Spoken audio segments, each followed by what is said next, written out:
복음 중심 공동체, 육과 겸손한 공동체. 그, 뭐야, 저희가 다음번 책이 복음 중심 부부예요. 그리고 음, 4월 달에 우리 R&D에서 하는 세미나, 복음 중심 세미나가 이번 주제가 복음 중심 부부예요. 그런데 문제가 그걸 해본 교회가 없다는 거예요.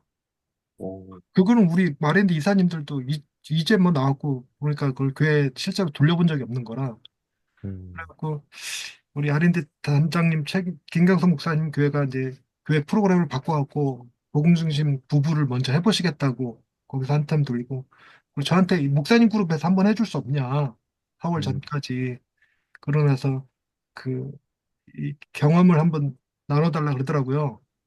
그래서 우리 이거 복음 중심 공동체 마치면 예, 텀 없이 쉬는 텀 없이 바로 복음 중심 부부를 좀 급하게 돌리면 어떨까 합니다. 괜찮으신가요? 네. 목사님, 그러면 이거 부부니까 네. 부부가 같이 들어도 되나요? 아, 저도 책을 안 봐서 모르겠어요, 내용을. 거의 저는 국내에선 저희가 처음으로. 네, 그렇죠. 처음으로 많은 거. 부부로.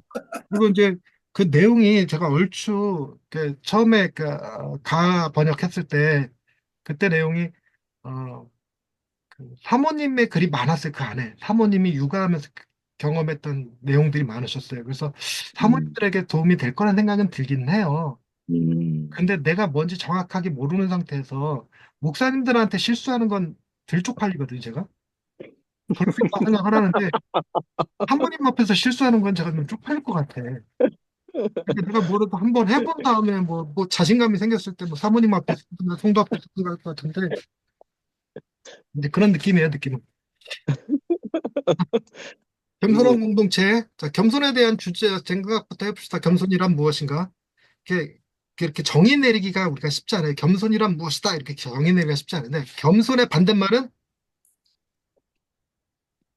겸손의 교만? 반대말 그렇죠. 교만. 교만. 그렇게 겸손과 교만의 뜻이 무엇이냐 이랬을 때 뭐죠? 어, 나는 할 수 없다라고 말하는 게 교만일까요, 겸손일까요? 교만? 그럼 교만이라는 거예요. 그럼 뭐가 정확하냐? 내게 능력 주신 자 안에서 내가 모든 것을 할 수 있다라고 말하는 게 겸손이라는 거죠. 그래서 음, 겸손과 교만을 얘기할 때 약간 그 기준선이 되는 게 내 위에 하나님이 계심을 인정하느냐, 하지 않느냐로 본다는 거예요. 내 위에 하나님이 계시지 않는다라고 생각하고 말하는 표현들, 그런 표현들은 이제 교만한 거고, 뭘 하든 내 위에 하나님이 계신다고 믿고 하는 말과 행동들, 그걸 겸손이라는 거예요. 내가 할 수 없는데 그걸 무리하게 시도하는 거, 하나님이 도와주실 거라는 믿음으로 했다? 그걸 이제 교만이라고 말할 수 없다는 거지, 그런 거는. 근데 그런 의미가 조금 있고요. 그리고 이게 겸손과 교만을 얘기할 때, 여러분, 누가 말하는 자고 누가 듣는 자일까요? 교만과 겸손 중에.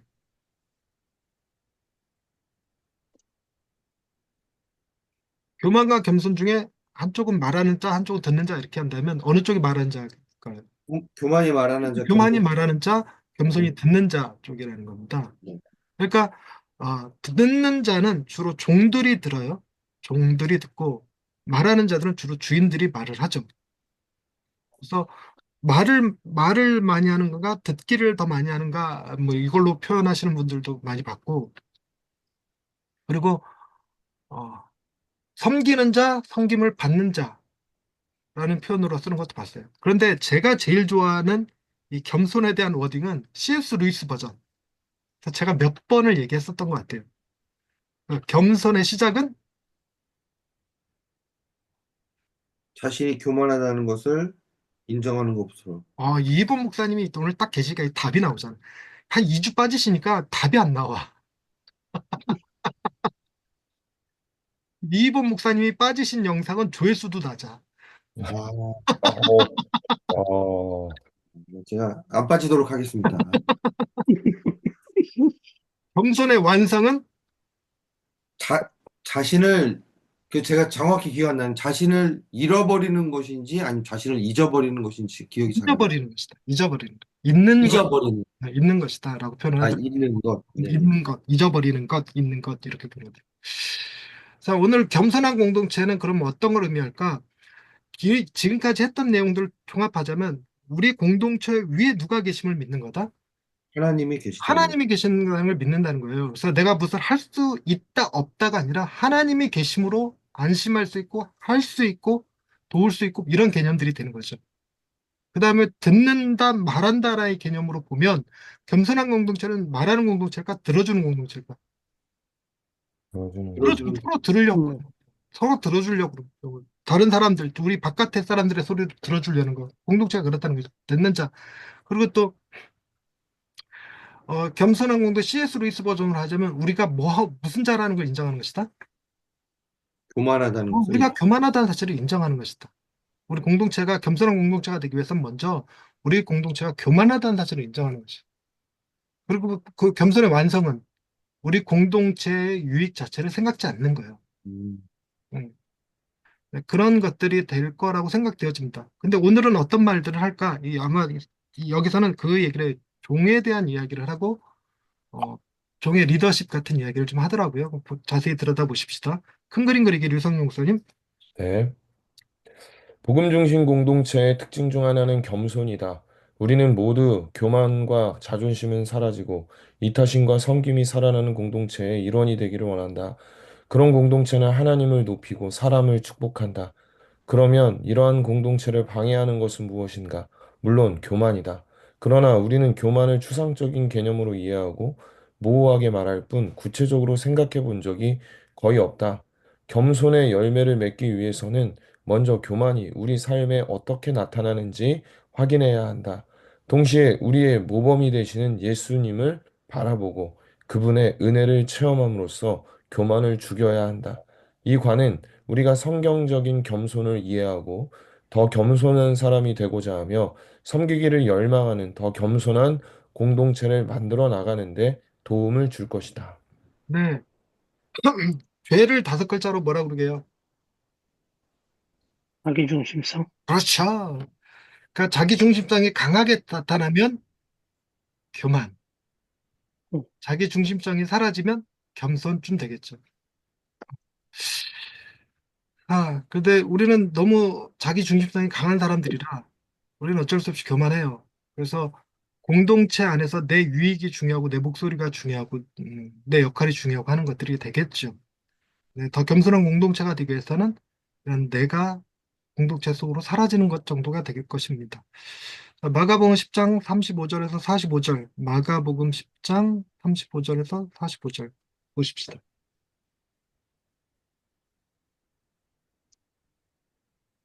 네, 이분 목사님 읽어주세요. 세베대의 아들 야고보와 요한이 주께 나와 여짜오되 선생님이여 무엇이든지 우리가 구하는 바를 우리에게 하게 하여 주시기를 원하옵나이다.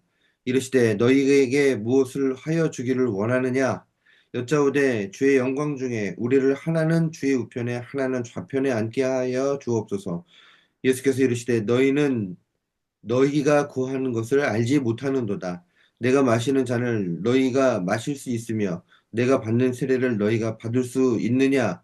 그들이 말하되 할 수 있나이다. 예수께서 이르시되 너희는 내가 마시는 잔을 마시며 내가 받는 세례를 받으려니와 내 좌우편에 앉는 것은 내가 줄 것이 아니라 누구를 위하여 준비되었든지 그들이 얻을 것이니라.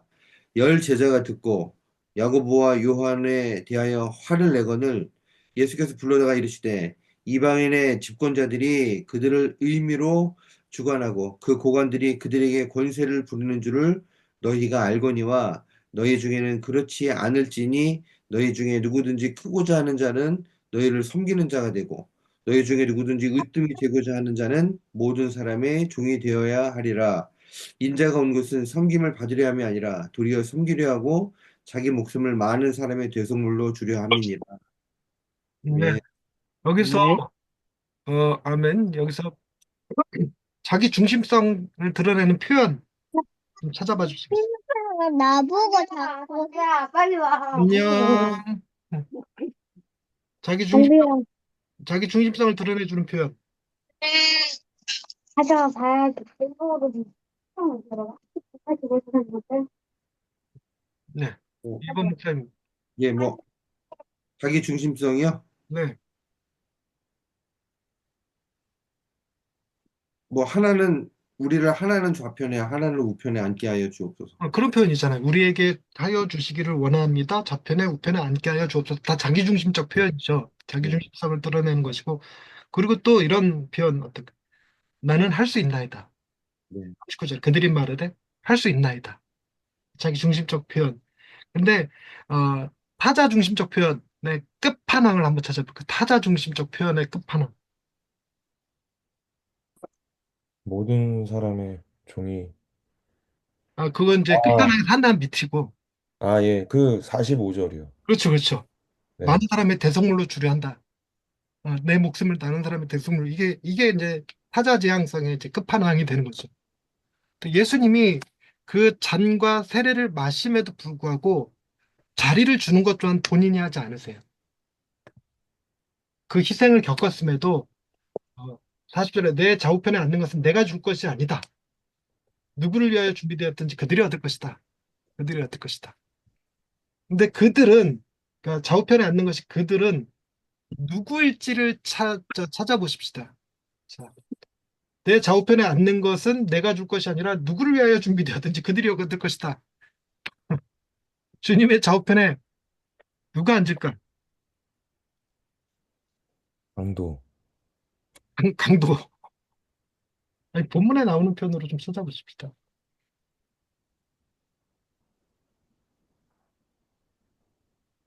본문에 나오는 표현이 없구나.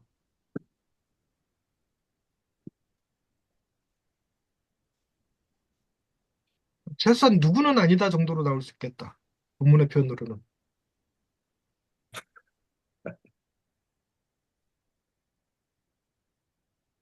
최소한 누구는 아니겠다. 크고 앉고 작은 싶, 자, 앉, 힘이 되고자 하는 자. 앉고 싶어 하는 사람은 못 앉는다.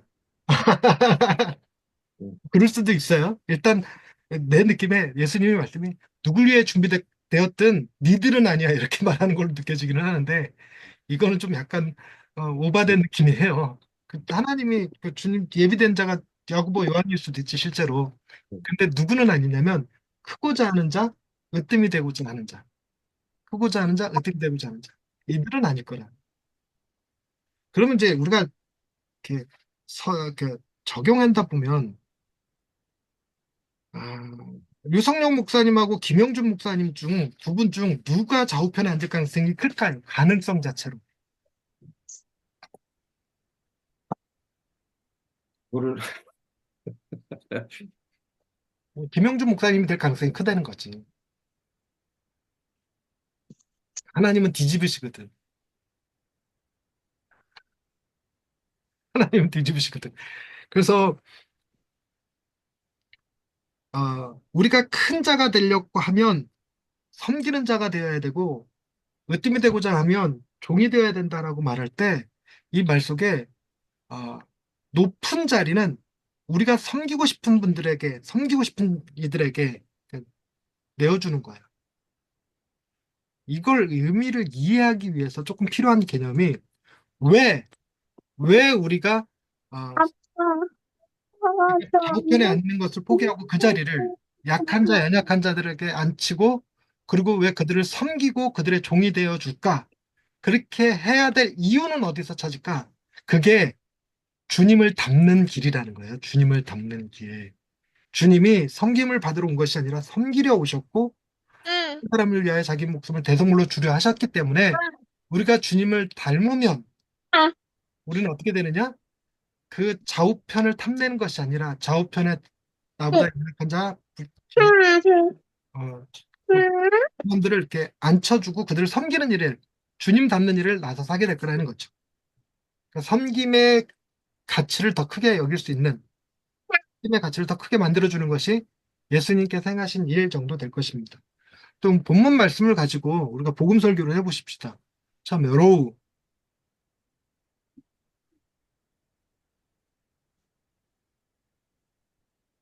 로우를 뭘로 잡을까요? 으뜸이 되고자 하는 자는 모든 사람의 종이 되어야 한다. 그 이렇게 이제 종이 되라, 섬기는 자가 되라, 종이 되라, 섬기는 자가 오케이. 되라. 이제 요 정도가 이제 로우가 될 수 있겠죠. 렉은 렉은 아까 그 방금 전에 읽으신 누구를 위해 준비되었든지 그들이 얻을 것이. 그러니까 우리가 누가 자리에 앉을 수 있는 거는 아무도 하나님밖에는 알 수가 없다. 아니요. 렉. 우리가 렉 못하는 것이 뭐냐 이거예요. 못하는 것이. 못하는 거. 그러니까 주제를 로우를 네. 섬기는 것, 종이 되는 걸로 잡았다면 우리는 섬기고 있고 종이 되고 있지만 실제로 그렇게 하는 사람도 있죠. 근데 진짜 우리가 섬기냐? 섬김을 통해 높아지고 싶어 하는 거다, 우리는. 우리가 섬기는 이유는 크고자 하는 우리의 욕심이 반영된 거다. 그러니까 우리가 크고자 하는 마음을 우리는 섬김이라는 걸 통해서 이렇게 드러내고 있다. 그래서 우리는 섬기고 종이 되고 이 일을 해도 우리의 내면의 근본적 마음은 그 크고자 하는 욕심이 있다. 이거죠. 그래서 우리는 온전히 섬길 수 없다. 근데 우리 대신 온전히 섬겨주신 이가 계시다. 그분이 누구냐? 예수 그리스도. 이게 크리스토죠. 크리스트. 예수님을 드러내는 거. 그래서 예수님은 심지어 자기 목숨까지도 대속물로 주려고 하셨다. 대속물로 주셨다. 그래서 리셉션은 뭐가 될까요?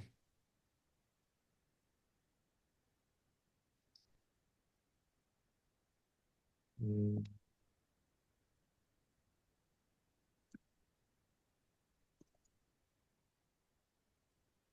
저는 리셉션을 이렇게 워딩을 이렇게 붙고 싶어요.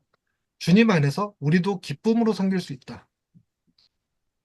우리가 섬김을 크고 싶어서 섬기는 게 아니라 주님이 하신 일을 본받아서 그 안에서 우리도 기쁨으로 섬길 수 있다. 섬기는 일이 기쁨이 되고 종이 되는 일이 기쁨이 되는 것. 이렇게 이제 리셉션을 잡을 수 있을 것 같아요. 어. 주님 안에서 기쁘게 섬길 수 있다. 이 정도. 자, 그리고 나서 읽을 거리로 들어가 보십시다. 겸손한 공동체. 백인모 목사님, 테레사 수녀는 1997년 그녀가 세상을 떠나기 전까지 콜카타의 빈민 지역에서 가난한 사람들을 섬기는 데 인생을 바쳤다. 그녀의 말에 따르면 콜카타의 빈민가에서 배고픈 사람, 벌거벗은 사람, 노숙자, 장애인, 시각장애인, 한센병 환자, 사회 전반에서 원하지 않고 사랑받지 못하고 보상심을 받지 못하는 사람들, 사회의 짐이 되고 모든 사람에게 외면받는 사람들을 섬기기 위해 사는 것이 자신의 사명이었다. 네. 테레사 수녀는 예, 그래서 수녀 얘기도 있던 번역이 좀 웬만한 책들이 다 캘커타라고 나오는데 여기는 콜카타라고 나오고 이런 게 아, 눈에 거슬려.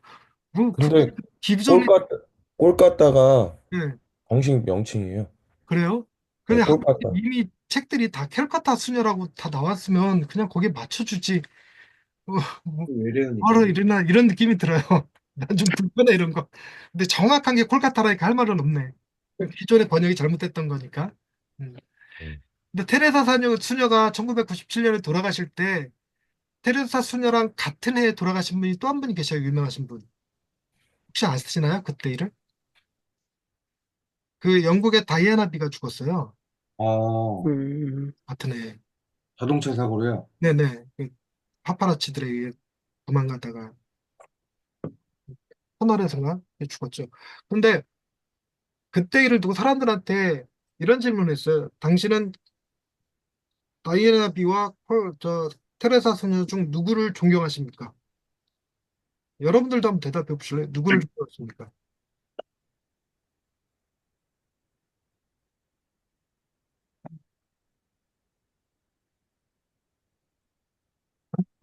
대부분 마더 테레사를 더 존경한다고 돼 그렇죠. 있어. 뭐 다 그렇죠. 저도 그렇고. 여러분들도 동의하시죠? 여러분들은 예. 테레사 소녀를 더 존경하잖아요. 그 테레사 소녀를 더 존경합니다. 그랬더니 그 다음 질문이 다음 생애에 둘 중에 한 명으로 태어난다면 누구로 태어나고 싶으십니까? 나도 테레사 소녀로 태어나고 싶지 않더라. 그건 또 얘기가 다르죠. 어. 난 다르더라고. 음. 난 다이애나비로 태어나고 싶어. 자, 그런데 테레사 수녀와 다이애나 비 중에 누가 더 행복했을까? 누가 더 기뻤을까?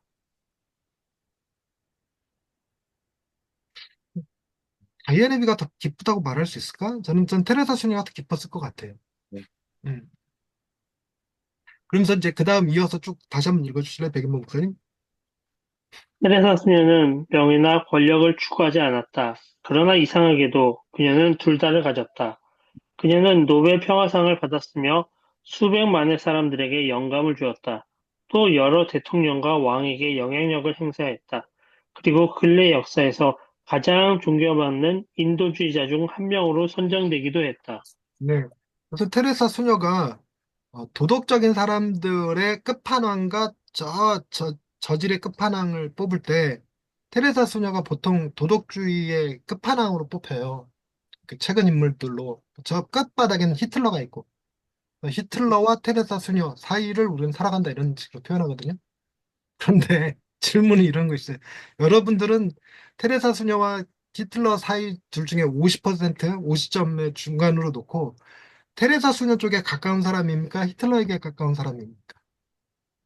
난 51% 테레사다, 49% 히틀러다. 어느 쪽에 가까운 사람입니까?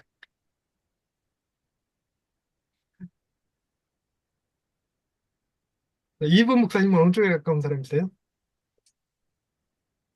그냥 겉으로는 51% 테레사. 테레사 수녀님 같이 보이고 그런 것처럼 살지만 제 마음속에는 어떤 욕망과 어떤 어떤 것을 성취하기 위한 것들 때문에 많이 부대껴하고 살고 있어요. 49%의 히틀러랑 51%의 테레사 수녀가 동침하고 있군요. 예. 그래서 제 백인모, 내면 속에서는 히틀러에 조금 1%더 가깝지 않나. 음, 백인모 목사님은 어느 쪽에 더 가까우신 것 같으세요? 저는 한 90% 히틀러 아닐까요? 아니, 그건 겸손함으로 표현하는 말이고 90% 히틀러면 이 자리에 있지도 않지. 하나니까 아무리 그래도 90% 히틀러 갖고 목사 만들까? 아, 그럼 상당히 무서우신 분이에요. 상당히 무서워. 어, 아니, 최근에 그 바울의 가시 갖고 얘기하다가 바울의 가시가 안질이나 간질 이렇게 표현하잖아요. 근데 네. 어떤 학자는 그 바울의 성격을 가시로 보는 사람도 있더라고요. 바울이 욱하는 성격이 있었죠. 음, 성격. 그 얘기 가지고 목사님의 가시는 무엇입니까? 즉, 그 자신에게 문제라고 인식되는데 그 문제로 자기가 겸손해지는 거 있죠. 이게 나의 연약함이라서 이것 때문에도 교만해지기 힘들다라고 생각되어지는 부분들. 그게 무엇이냐고 이렇게 질문했을 때 그분의 대답은 음란함과 게으름이라고 표현하셨어요. 자기의 음, 음란함과 게으름이 내가 교만해질 수 없게 만든다. 이렇게 게으른데, 이렇게 음란한데, 뭐 이런 느낌이죠. 그리고 어떤 분은 그러죠. 어머니하고 사이가 너무 안 좋아.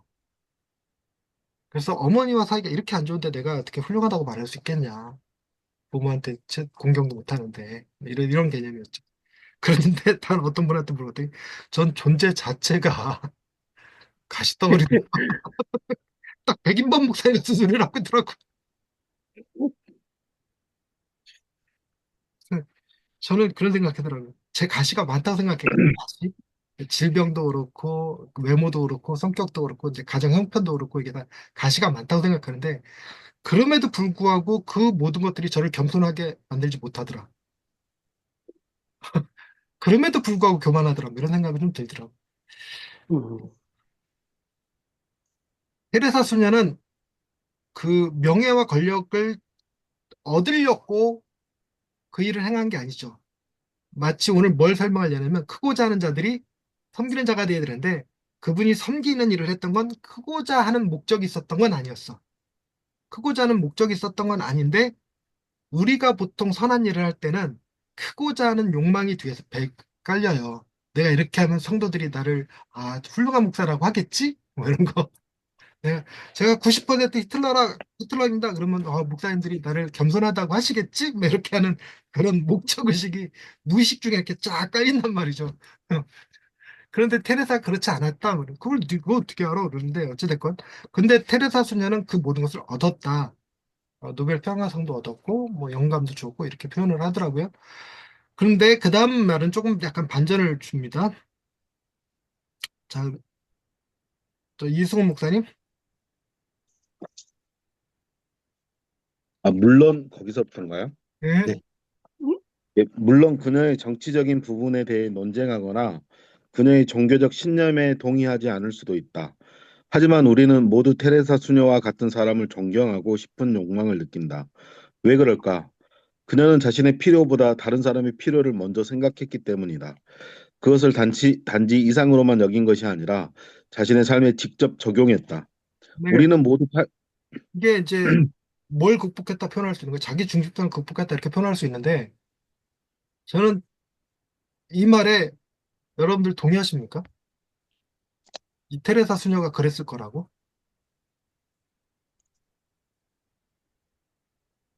자신의 필요보다 다른 사람의 필요를 먼저 생각했기 때문이다. 이것을 단지 이상으로만 여긴 것이 아니라 자신의 삶에 직접 적용했다. 저는 이런 사람 없다. 테레사 수녀도 이러지 못했다. 하다 보니까 이렇게 된 거지 그냥. 그래서 만약에 이렇게 했다면 그건 하나님이 그 테레사 수녀를 이렇게 사용하셨다 정도로 표현하는 게 좋지 않나. 네, 이런 생각은 좀 해봐요.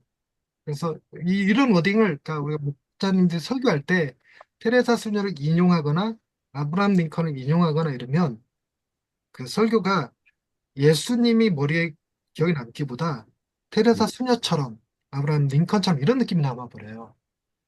이걸 제가 딱 꺼리는 건데 GCM에서 이렇게 복음 설교하시는 목사님들이 가끔 그렇게 한 사람을 끌고 들어와서 역사적으로 훌륭한 인물들을 끌고 들어와서 그와 같은 예수님 이렇게 표현하는 되게 짜증나 그러면 예. 그래서 테레사 수녀를 이렇게 끄집어내고 지금 뭘로 끌고 가는 예수님이 바로 테레사 수녀 같다 이렇게 워딩을 끌고 갈 거잖아. 이게 나는 되게 싫더라고 이런 게 너무 까칠하죠. 계속 읽어주세요 이송설. 우리는 모두 타인의 필요를 먼저 배려하고 그 필요를 채우기 위해 행동하는 공동체의 일원이 되길 원한다. 교만과 자존심이 다 사라지고 이타심과 섬김이 살아나는 공동체 말이다. 바로 그것이 성경에서 우리에게 권면하는 공동체의 모습이다. 아무 일에든지 다툼이나 허영으로 하지 말고 오직 겸손한 마음으로 각각 자기보다 남을 낮게 여기고 각각 자기 일을 돌볼 뿐더러 또한 각각 다른 사람들의 일을 돌보아 나의 기쁨을 충만하게 하라. 네. 자, 섬김 이 말씀에서 빌립보서 2장 3절 4절 말씀이거든요. 빌립보서 2장 3절 4절에서 동기는 무엇입니까? 동기요? 네. 명령은 자기보다 남을 낮게 여기고 각각 자기의 일을 돌볼 뿐더러 다른 사람의 일들을 돌보아야 된다. 이게 명령이에요. 근데 왜 그렇게 해야 되느냐? 나는 동기가 무엇이냐? 곧 다음 절에 네. 그리스도의 마음을 품으라. 아니, 그렇긴 한데, 2절, 3절, 4절에서만. 나의 기쁨을 어, 어. 충만하게 야, 아, 하라. 뭐가 아님을 뭐냐면, 너의 기쁨을 충만하게 하라가 아니라는 거예요.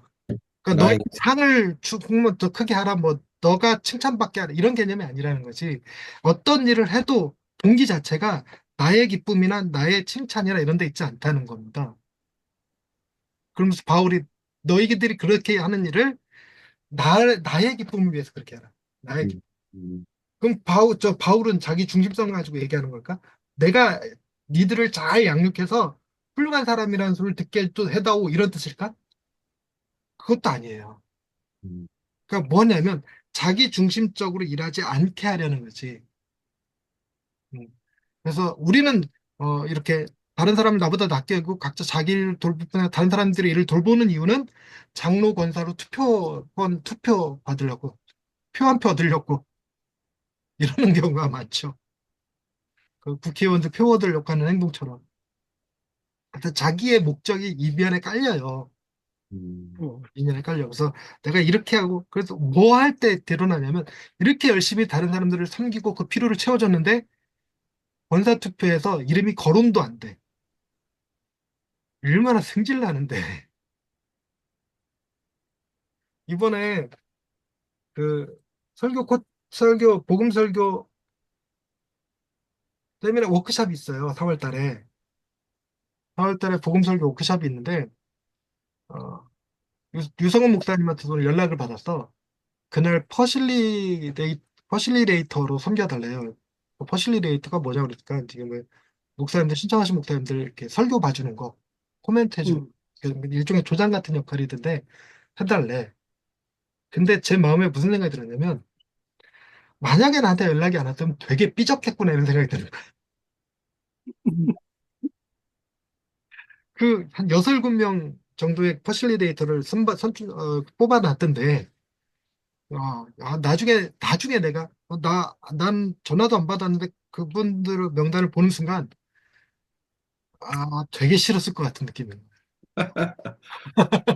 그러니까 내가 가서 퍼실리데이터로 섬기는 건 누구의 기쁨을 위한 거다? 내 자신의 기쁨을 위한 거다. 응. 그러게 나는 절대로 겸손한 게 아니야. 그렇죠? 자, 그 다음 계속 읽어주실래요, 이성 목사님? 섬김의 섬김의 핵심은 바로 겸손한 마음이라는 것을 주목하라. 섬기는 공동체가 되기 위해서는 겸손을 길러야 한다.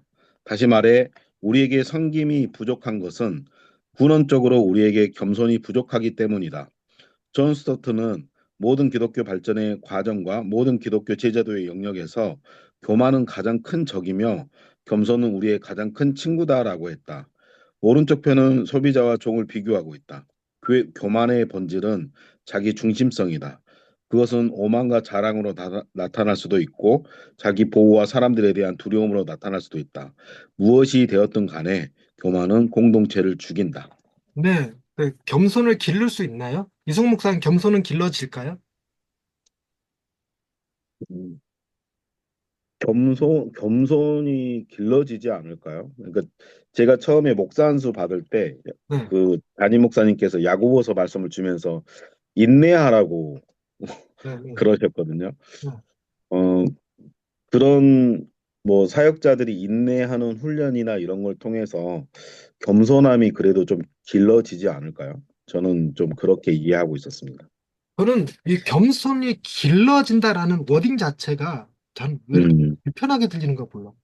음, 겸손을 기르면 우리는 어떤 일이 벌어질 거냐면 외식만 길러질 것 같아. 음, 그래서 나 제법 겸손해졌는데 이런 외식. 음, 그러니까 겸손이 길러지면 자기가 겸손하다는 사실을 점점 더 인지를 못해야 되는데 음, 자신을 잊어가야 되는데 음, 자꾸 나 음, 자신이 인식되어지잖아요. 내 겸손이 이 음, 정도라는 게 인식되어지면 난 그게 교만이라고 봅니다. 음, 그래서 겸손은 길러지지 않는다고 생각되는 거예요. 음, 그래서 그런 개념으로 보면 성경 읽을 때 그, 이게 뭐지? 조금 고민하고 갈등했던 게 나더러 주여 주여 하는 자마다 천국에 가는 것이 아니라 내 아버지의 뜻대로 행하는 자야 천국에 갈 수 있느니라. 그럼 그 앞서서 불법을 행하는 자들아 내가 너희를 도무지 알지 못하느니 내게서 떠나가라 이랬단 말이에요. 근데 그 말이 나는 주님이 내치시는 말이라고 이해하는 게 쉽지 않았어. 내가 주의 이름으로 귀신을 내쫓고 주의 이름으로 병든 자를 고치고 주의 이름으로 사역을 감당했는데 주님이 내가 너희를 도무지 알지 못하느니 내게 또 떠나가라 이렇게 얘기하면 뭐라 그럴까? 되게 서운할 거야. 그래서 그 말씀을 곧이곧대로 받아들이기가 쉽지 않았어요. 근데 대부분의 목사님들이 어, 그 네가 무슨 일을 했느냐보다 네가 아버지의 뜻을 따라 행했느냐 하는 것이 더 중요하다. 뭐 하나님의 뜻을 따라야 된다 이렇게 얘기하는데 내가 예수님 주여 내가 하나님의 뜻을 따랐나이다 이러면 내가 너를 잘한다 오냐 내 아들아 이럴까? 그거 역시도 하는 주님이 뭐라고 그럴 거 아니면 불법을 행하는 자들아 내게서 떠나가라 할 것 같은 거야. 그렇죠? 근데 그 말의 워딩을 제가 그래서 곱씹어서 이게 주님이 그렇게 말하는 사람, 내가 주의 이름으로 무엇을 했나이다라고 말하는 사람에게 사랑으로 주는 메시지라면 어떻게 해석해야 될까? 즉 그들이 딱 그 얘기를 듣는 순간 제가 만약에 주님한테 그런 얘기를 듣는다면 내가 주의 이름으로 무엇을 했는지가 중요한 게 아니라 나는 죄인이라서 주님이 필요하다는 사실이 중요한 거구나 이런 느낌을 받는 거예요. 내가 무엇을 했는지가 아니라 나는 죄인입니다. 나는 주님이 필요합니다. 이런 고민. 그러니까 내가 무엇을 했는지를 바라보지 않게 하는 것. 나의 성취, 나의 업적을 바라보지 않게 하는 것. 그것이 주님이 의도하셨던 거 아닐까 이런 생각을 하는 거예요. 그리고 그거 있죠. 바리새인과 세리의 기도. 저 바리새인이 아니라 저 세리가 바리새인보다 의롭다함을 받고 내려갔느니라 라고 말할 때 그 바리새인들을 비난했다는 느낌으로 받아들이는 게 아니라 바리새인들을 겸손케 하시는 목적이 있다 이 생각이 드는 거예요. 그게 이제 뭐냐고 생각하면 약간 극단적인 표현 생각인데 그 어떻게든 사랑으로 풀어내려고. 그래서 주님은 바리새인처럼 기도하는 사람들을 살리기 위하여 어떤 일을 행하셨을까? 그들의 손에 죽기로 택하시는 거라. 그래서 그들이 아무리 금식하고 그들이 아무리 이 11조를 바치고 뭐 이방인과 세리와 뭐 여자와 같이 않게 됐다 하더라도 그래도 나는 예수 하나님의 아들을 죽인 자다. 라는 생각을 갖게 만드는 거지. 그래서 내 행위와 상관없이 나는 아주 큰 죄인이다. 이 생각을 갖게 하시기 위해서 그들의 손에 죽으신 거 아닐까 이 생각을 한 거예요. 그러면 주님이 세리가 아니라 바리새인들도 구원하시는 거죠. 바리새인들. 근데 제가 그게 내가 겸손해지는 방식이라는 건 내 자신을 바라보는 게 아니라 끊임없이 나를 위해서 그분이 행하신 일을 바라보는 것. 저 겸손은 주로 어떻게 이루어지냐면 십자가에 달리신 예수를 보면 내가 내 죄가 하나님께서 당신의 아들을 십자가에 내어주셔야 할 만큼 큰 죄다. 나는 내가 생각했던 것보다 훨씬 더 큰 죄인이다. 이 생각을 가질 때 비로소 겸손해질 수 있는 거죠. 겸손을 위해서 무슨 노력을 하는 게 아니라. 그래서 겸손은 길러지는 게 아니라고 생각하는 느낌이 좀 있어요, 어디. 그래서 이게 이런 건 조금 걸려요, 거슬려. 이런 건 조금 거슬리는데, 근데 이제 뒤에 이제 활동 부분에 가서, 이 활동 부분에서 내 마음을 확 긁어준다, 시원하게 긁어준다, 이런 느낌이 조금 있어. 근데 뭐랄까, 겸손을 얘기하는 건 다 기분 나빠. 겸손을 얘기하는 워딩들은, 표현들은. 근데 테레사 수녀를 끌고 오든 겸손을 길러줄 수 있다고 한다든가 이런 거. 근데 교만을 까는 것들은 기분이 좋아요. 그러니까 우리는 뭐냐면 워딩을 기관에서 설교할 때 겸손해야 됩니다. 이렇게 말하는 것보다 우린 다 교만합니다. 이것도 교만한 거고 저것도 교만한 겁니다. 이렇게 말하는 게 훨씬 안정감이 느껴진다고 할까? 그래서 이 책의 활동 부분에 가면 무슨 교만 하고 두 가지로 했는데 워딩 갑자기 잊어버렸다. 두려운 교만, 오만한 교만 이렇게 두 개를 얘기해요. 두려운 교만, 오만한 교만. 그러니까 우리가 평상시에 겸손이라 생각했던 것도 두려운 교만에 해당된다 이런 느낌이 드네. 그래서 우리는 모두 다 교만한 자다 이런 느낌으로다가 이렇게 끌고 가는 활동이거든요. 그래서 이제 이런 것들이 이거는 좋은데 일단 이제 겸손에 대해서 표현하는 것들은 좀 약간 걸리더라고 나는. 근데 어쨌든 소비자랑 종에 대해서 이제 그 차트로 설명해 놨는데 한번 이거 보십시다. 이건 제가 할게요. 나한테 어떤 이득이 있는가? 자기 중립성이 좀 완전히 예수님께서 물을 바꿔서 포도주가 되게 하셨다. 라고 하는 순간 우리도 어떻게 다른 사람들을 예수님처럼 섬길 수 있을까? 이런 생각을 가지면 종이지만 물 같은 내 인생 포도주 같이 되게 해주옵소서 이러면 소비자라고. 우리 설교를 그렇게 했죠. 하나님은 여러분에게 물 같은 인생 포도주 같이 바꿔주실 수 있고 시온의 대로를 펼쳐주실 수 있고 모든 고난과 모든 실패를 주님께서 감당해 주시면 이런 표현을 쓰고 있으면 그죠? 우리를 다 소비자로 만들고 있는 거죠. 어떻게 그런 은혜를 받을 수 있을까? 이러면서 기도 열심히 해야 되고 뭐 금식해야 되고 이런 표현 쓴다면. 예. 그래서 이번에 우리 애들 CCC에서 금식 수련회 다녀왔는데 기도 제목 100가지를 써서 내라고 그랬대요. 기도 제목 100가지 써낸 것 중에 내가 이렇게 좀 몇 가지 봤는데 단 하나도 하나님의 뜻에 관심이 없어. 다 이거 해주세요, 저거 해주세요, 이거 해주세요, 저거 해주세요. 구체적으로. 그러면서 CCC에서 강의도 뭐로 들은다니까 배우자를 위한 기도를 구체적으로 하니까 하나님이 들어주시더라 이러는 거예요. 그냥 하나님이 맺어주신 짝을 사랑하겠다 이런 거. 하나님께서 알아서 하실 거라고 믿음 없냐 이랬는데 그래도 100가지를 써내야 된다 그러니까 다 소비자 아닌가 이런 느낌이 드는. 네. 그 다음에 나와 관계를 맺고 나의 필요를 충족해 줄 사람 누군가. 우리는 굉장히 겸손한 공동체를 원해. 왜냐하면 그래야 내가 그 안에서 섬김을 받을 수 있을 테니까. 여러분, 아, 뭐지? 겨자씨 나무의 비유 기억나시죠? 천국은 마치 밭에 심겨진 겨자씨 한 알과 같으니 되게 작은 것이지만 나중에 자라서 모든 나물들보다 큰 나물이 되어서 뭐 하기까지 하냐면 새들이 와서 깃들일 수 있을 정도가 된다고 그래요. 깃들일 수 있을 정도. 그러면 여러분이 겨자씨가 되는 게 좋습니까? 여러분의 주변에 있는 사람들이 겨자씨가 되는 게 좋습니까? 나는 내가 아버지 학교 갔다 오는 것보다 아내가 어머니 학교 갔다 오는 걸 더 원했어. 근데 우리 아내는 죽어도 안 가. 내가 아버지 학교 갔다 왔거든. 그래서 난 아내 발 씻어줬어. 아내는 죽어도 안 가. 당신도 여보 어머니 학교 갔다 왔대요. 그럼 내가 뭐가 문제 있어? 나는 뭐 부족하다는 거야? 뭐 이래갖고 못 보냈는데 나는 그거죠. 나와 관계를 맺고 나의 필요를 충족해 줄 사람 누구 이 생각하는 거예요. 교인들이 나를 좀 더 높여주고 나에게 교회 헌금도 좀 더 많이 해주고 처우도 좀 개선해주고 이런 걸 바라는 거죠. 이거 역시 우리도 뭐다? 소비자다. 하나님한테 요구하는 것들을 하나님 우리 교회 부흥하게 해주세요. 하나님의 영광을 위해서 기도하고 있을까요? 아니면 나의 영광을 위해서 기도하고 있을까요? 우리 교회가 부흥하면 하나님이 영광 받으실 것 같아서 그 기도하나요? 아니면 교회가 부흥하면 내가 영광 받을 것 같아서 그 기도하나요? 그래서 저 우리 교회 부흥을 위해서 기도 못해요. 이런 게 찔려갖고.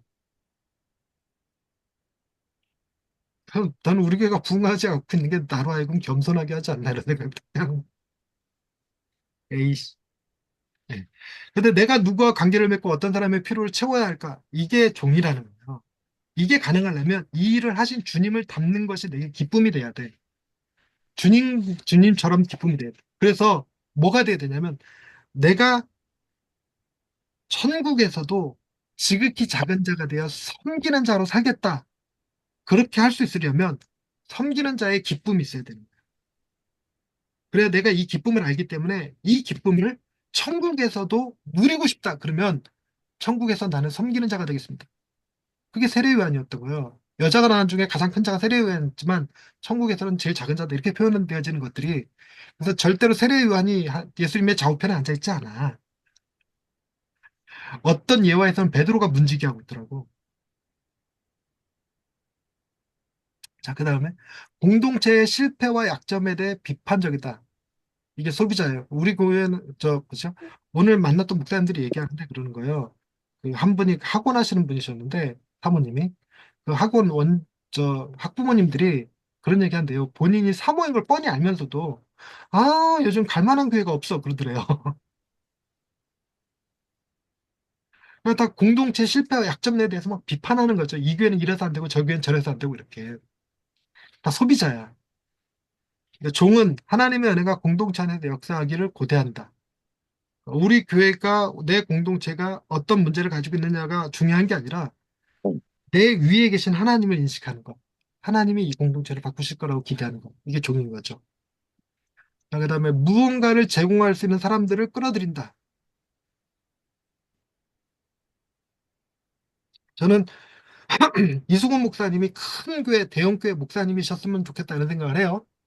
그래서 우리가 모일 때 이수근 목사님 막 밥값 다 내주고 어디서 모이건 차비 이렇게 기름값 하라고 다 봉투 5만 원씩 넣어주고 할렐루야. 아, 아멘. 이게 소비자의 마음이라. 근데 공동체 안에 있는 다양한 은사를 인식한다. 이 종 누구는 가난할지라도 이게 제가 하는 코칭할 때 그러는데 사람들은 이거 외우시는 분 계시나요? 사람은 사랑의 대상이 아니다. 사랑은 무슨 이용, 가치다? 이용이, 이용 이용. 가치다. 이용 가치다. 그러니까 아무리 무능해 보이는 사람도 부족해 보이는 사람도 분명히 저 사람에게 이용 가치가 있다. 저 성도가 있으므로 내게 부족한 게 무엇인지, 내가 어떤 사람을 품지 못하는 건지, 내가 어떤 거에 화를 못 참는지 이런 걸 알 수 있다. 나로 하여금 겸손하게 만드는, 나로 하여금 내 문제를 깨닫게 해주시는 하나님의 도구다. 이런 마음을 가져야 이용 가치를 발견하는 순간 그분한테 불화가 아니라 이 립 서비스가 아니라 진심으로 감사합니다라고 말할 수 있는 거지. 그렇게 진심으로 감사합니다 말할 수 있을 때 그 말이 성도를 변화시킬 것 같아요. 근데 성도를 변화시키기 위해서 하는 말은 아니고 우리가 그런 자세를 가져야 된다 생각하는 거죠. 그러니까 공동체 안에 어, 필요 없는 존재는 없어요. 뭐냐면 새끼발가락이 통증이 심하더라도 그 새끼발가락은 내게 필요한 거야. 소위 여보세요. 엄지는 내가 왕이야. 이렇게 대빵 이럴 때 이러잖아. 그러니까 내가 왕이야. 아니 두 번째 손가락이 이러는 거야. 야, 대장은 가리키는 자야. 대장이 뭘로 가르치디? 나를 가르치지 않냐? 나로? 이렇게 얘기하는 거지. 그랬더니 얘가 야 인마 나 줄 서봐. 키 서봐. 누가 제일 커? 얘가 제일 크잖아. 그랬더니 얘가 야 왕관 쓴 놈이 왕이지. 왕관 쓴 놈이. 야 주인이 누구한테 반지 끼우디? 이러니까 얘가 할 말이 없는 거야. 얘가 했다는 유명한 말이 있어요. 그거 아시나요 혹시? 뭐라고 했어요? 나 없으면 네. 니들 다 병신이야. 나 없으면 니들 앞에 하지. 나 없으면 니들 다 병신이야. 그게 우스갯소리긴 한데 내가 대빵이든 비저널이든 아니면 키가 제일 크든 왕관을 썼든 그것은 얘가 있을 때 가능한 얘기라는 거지. 얘가. 우리 공동체 안에 이 새끼손가락 같은 존재가 있대. 저 사람이 있어서 우리가 공동체지. 이렇게. 그걸 발견할 수 있어야 된다는 거지. 자, 그 다음에 개인의 이익을 위해 다른 사람을 사용한다. 우리가 이제 제일 잘하는 거, 목사님들이 제일 잘하고 제일 잘해야만 하는 거, 가스라이팅. 가스라이팅 해서 우리 부모님이 가스라이팅 당한 게 뭐였냐면 목사님에게 대접을 잘하면 복 받는다였어요. 그래서 우리 담임 목사님 아주 극진히 섬겼어요. 담임 목사님만 앉으실 수 있는 두툼한 방석이 있었고 담임 목사님 오셔야지만 먹을 수 있는 음식이 있었고 그랬어요. 그래서 담임 목사님 딱 오시면 이렇게 돈봉투도 따로 마련해서 드리고 그 돈도 제일 새 돈으로다가 이렇게 집어넣어서 드리고 부모님이 그러셨어요. 근데 우리 아버지가 그거 했기 때문에 우리가 복 받았다 이렇게 생각하셨어요. 난 그때 당시 그 말이 맞다고 생각했어. 그래서 나도 그런 대접 받고 싶어서 목사 됐어. 언놈도 나한테 두꺼운 방석 주는 사람 없어요. 무언가를 제공할 수 있는 사람들을 끌어들인다? 제가 여러분들을 가스라이팅해서 이렇게 끌어들이잖아요. 가스라이팅 끌어들일 때, 아, 전재훈 목사님이랑 같이 공부하는 건 유익해. 이런 말 듣고 싶은 거지. 그냥 소비자예요, 소비자. 공동체 안에는, 하나님의 나라의 이익을 위해서 다른 사람을 돕는다. 하나님 나라, 그의 나라와 그의 의를 구하는 것. 그것이 내 인생의 가장 중심이 되는 것. 우리 그거 할 때가 있어요. 하나님의 나라와 그의 의를 구할 때가 있습니다. 언제 구할까요? 그러면 이 모든 것을 너희에게 더하여 주시리라는 것이 믿어질 때만 하나님의 나라의 그 의를 구해요. 그러니까 하나님의 나라의 그 의를 구하는 건 나의 의를 얻기 위한 수단으로 행할 때, 수단으로 행할 때 그런 일을 하죠. 그래서 우리는 다 소비자다. 종이 아니다. 근데 처음에 우리가 시작할 때 누가 말하냐? 교만한 자와 겸손한 자 중 교만한 자가 말하고 겸손한 자가 듣는다 이랬잖아요. 듣는 자가 주인일까 종일까 이럴 때 종이다. 우리가 이 종의 마인드를 가질 수 있어야 된다는 거예요. 다시 한번 얘기지만 이 종은 길러지는 걸까요? 아니면 부어지는 걸까요? 이게 하나님의 은혜를 기대한다는 건데, 그런데 우리가 이 복음 중심 시리즈 이 책을 제가 좋아하는 이유가, 그러면 우리는 종이 되어야 된다 이렇게 말하지 않는다는 거예요. 우린 다 소비자 같은 존재라는 걸 얘기하는 거지. 이걸 인정하는 거예요. 우리가 소비자라는 사실을 먼저 인정하는 것. 그리고 하나님이 우리를 종으로 변화시키실 것에 대한 기대를 갖는 것. 기대를 갖는 것. 그거죠. 그래서 그 기대를 나에게 품어야 되는데, 아, 저 사람 왜 이렇게 안 바뀌지? 저 인간 왜 이렇게 안 바뀌지? 이러고 있으면 뭐, 말 다 했지, 뭐, 그러면. 네. 자, 여기까지 하고, 어, 지금 9시 3분입니다. 9시 10분까지 잠깐 쉬었다가 이어서 할게요.